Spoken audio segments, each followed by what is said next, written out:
ओम शांति। आज 16 जुलाई 2025 के प्यारे बाप दादा के अनमोल मधुर महावाक्य।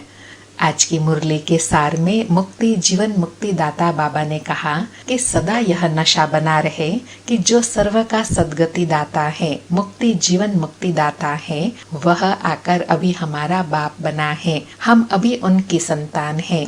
और कहा कि विक्रम विनाश भी उन बच्चों के होते हैं जो यथार्थ बाप को पहचान कर याद करते हैं। यथार्थ पहचान से ही याद निरंतर रह सकती है। जब अपने आप को बाप को यथार्थ पहचानेंगे तब याद निरंतर ठहर सकती है। और कहा कि मनुष्य शांति चाहते हैं परंतु कोई भी शांति धाम जा नहीं सकता। बाप कहते हैं मैं जब तक यहाँ भारत में न आऊं तब तक मेरे सिवाय तुमको वहाँ कोई ले नहीं जा सकता। जब वह यहाँ पर धरती पर भारत में आते हैं तब उनके यादगार में शिव जयंती मनाते हैं। और विशेष कहा कि मनुष्य कहते हैं सबसे जास्ती रहमदिल ईश्वर ही है और आते भी भारत में है। गरीबों पर साहूकार ही रहम करेंगे ना तो बाप है बेहद का साहूकार जो आकर ऊंच ते ऊंच बनाते हैं। तो बच्चों को कितनी खुशी रहनी चाहिए, इसमें निश्चय बुद्धि बनना है। फिर कहा कि परमात्मा से बेमुख करने वाली बात है जो मनुष्य समझते हैं कि हम आत्मा सो परमात्मा है, परमात्मा सो आत्मा है। यह बात मनुष्य को परमात्मा से बेमुख कर देती है। बाबा कहे वास्तव में सब में आत्मा है। हर एक आत्मा के अपने अपने संस्कार हैं। अगर बाप सब में होते तो सब भगवान हो जाते, सब में बाप के दिव्य संस्कार होते, लेकिन ऐसा नहीं है। तो बाबा कहे यह बात सबको स्पष्ट करनी है कि वास्तव में सब में परमात्मा नहीं, सब में आत्मा है। परमात्मा तो एक है। और साथ में कहा कि ज्ञान सागर बाप जब धरती पर आते हैं तो रात को दिन बनाते हैं। वह रात को दिन कैसे बनाते हैं यह भी समझाते हैं। आकर ज्ञान देते हैं, समझ देते हैं और फिर बहुत गुह्य बात समझाते। कहा कि यह ब्राह्मणों का छोटा सा धर्म है, इसलिए ब्राह्मणों की चोटी गाई हुई है। जैसे चोटी ऊपर होती है, फिर ऊपर से नीचे अर्थात चोटी से नीचे आओ तो फेस आता है और शरीर का विस्तार होता है। ऐसे बाबा कहे पहले ब्राह्मण धर्म होता है, फिर धीरे धीरे सृष्टि का विस्तार होता है। यह सब बातें बाप बैठ समझाते हैं। जो बाप कल्याणकारी है वही आकर भारत का कल्याण करते हैं। सबसे अधिक कल्याण तो उन बच्चों का होता है जो बाप को यथार्थ पहचानते हैं, उनको याद करते हैं। और गुह्य विशेष बात बताई कि सतयुग को कहा जाता है गार्डन ऑफ फ्लावर्स। वहाँ सब देवी गुणधारी सुखदायी होते हैं। यहाँ फिर कलयुग में कुसंग के प्रभाव में आकर एक दूसरे को दुख देते हैं, इसलिए इसको रौरव नर्क कहा जाता है। तो एग्जाम्पल दिया कि जैसे कोई जगह पुरानी हो जाती है तो म्यूनिसिपालिटी वाले आकर उसको खाली कराते हैं, फिर उसको नया बनाते हैं। ऐसे बाप भी जब सृष्टि पुरानी जड़जड़ीभूत हो जाती है तो नई बनाते हैं। और बाबा कहे यह रूहानी पढ़ाई है। तो रूहानी पढ़ाई मैं शरीर धारण कर पढ़ाता हूँ, मैं कोई प्रेरणा से कार्य नहीं कराता हूँ। पढ़ाई प्रेरणा से नहीं होती है।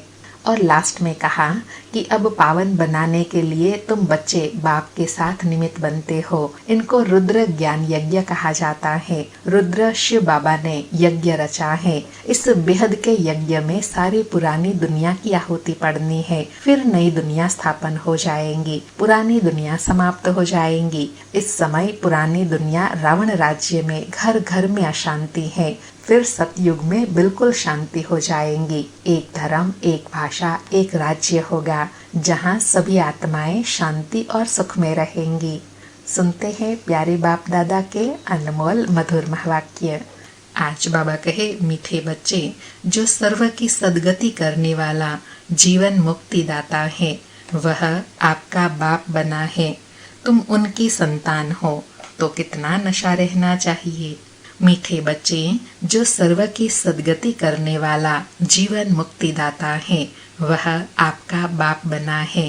तुम उनकी संतान हो तो कितना नशा रहना चाहिए। आज मुरली से प्रश्न है, किन बच्चों की बुद्धि में बाबा की याद निरंतर नहीं ठहर सकती। उत्तर में बाबा कहे, जिन्हें पूरा पूरा निश्चय नहीं है उनकी बुद्धि में याद ठहर नहीं सकती। हमको कौन सिखलाते हैं यह जानते नहीं तो याद किसको करेंगे। जो यथार्थ पहचान कर याद करते हैं उनके ही विक्रम विनाश होते हैं। बाप स्वयं ही आकर अपनी और अपने घर की यथार्थ पहचान देते हैं।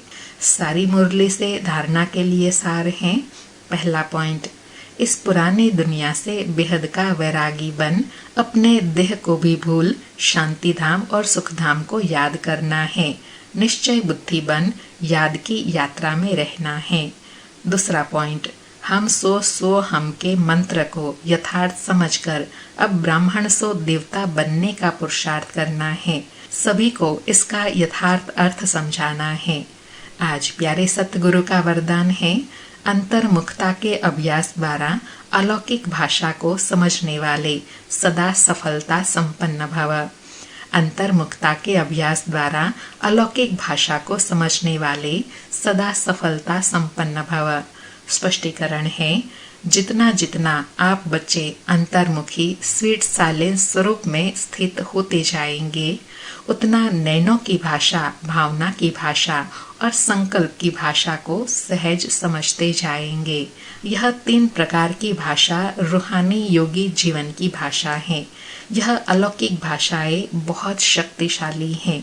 समय प्रमाण इन तीनों भाषाओं द्वारा ही सहज सफलता प्राप्त होंगी। इसलिए अब रूहानी भाषा के अभ्यासी बनो। बाबा ने सफलता पाने के लिए कौन से 3 भाषाओं के अभ्यासी बनने के लिए कहा? एक तो बाबा कहे नैनों की भाषा, दूसरी है भावनाओं की भाषा और तीसरी है संकल्पों की भाषा। तो जितना अंतर्मुखता में स्वीट साइलेंस की स्थिति में स्थित होंगे, उतना इन भाषाओं को समझ सकेंगे और सफलता मूर्त बन जाएंगे। आज का स्लोगन है, आप इतने हल्के बन जाओ जो बाप अपनी पलकों पर बिठाकर साथ ले जाए। अर्थात अपने आप को सब बोझ से, सब बंधनों से फ्री करके इतना हल्का कर दो, आत्मिक स्वरूप में स्थित हो जाओ, तो बाबा अपनी पलकों पर बिठाई अपने साथ ले जाएंगे। अच्छा, मीठे मीठे सिकिलधे बच्चों प्रति माता पिता बाप दादा का याद प्यार और गुड मॉर्निंग। रूहानी बाप की रूहानी बच्चों को नमस्ते। हम रूहानी बच्चों की रूहानी माता पिता बाप दादा को याद प्यार, गुड मॉर्निंग और नमस्ते नमस्ते। आज के अव्यक्त इशारे हैं, संकल्पों की शक्ति जमा कर श्रेष्ठ सेवा के निमित्त बनो। आज का पुरुषार्थ है, वर्तमान समय विश्व कल्याण करने का सहज साधन अपने श्रेष्ठ संकल्प की एकाग्रता है। इससे ही सर्व आत्माओं की भटकती हुई बुद्धि को एकाग्र कर सकेंगे। विश्व की सर्व आत्माएं विशेष यही चाहना रखती है कि भटकी हुई बुद्धि एकाग्र हो जाए व मन चंचलता से एकाग्र हो जाए। इसके लिए एकाग्रता अर्थात सदा एक बाप दूसरा ना कोई, इस स्मृति से एक रस स्थिति में स्थित होने का अभ्यास करो। बाबा कहे, वर्तमान समय अनुसार एकाग्रता की शक्ति को बढ़ाने के लिए क्या करना है? एक बाप दूसरा ना कोई। एक बाप में ही सारा संसार है। एक बाप से सर्व संबंध, एक बाप से ही सर्व प्राप्तियां। तो एक रस स्थिति सहज बन जाएंगी। अच्छा, ओम शांति। शुक्रिया बाबा, शुक्रिया।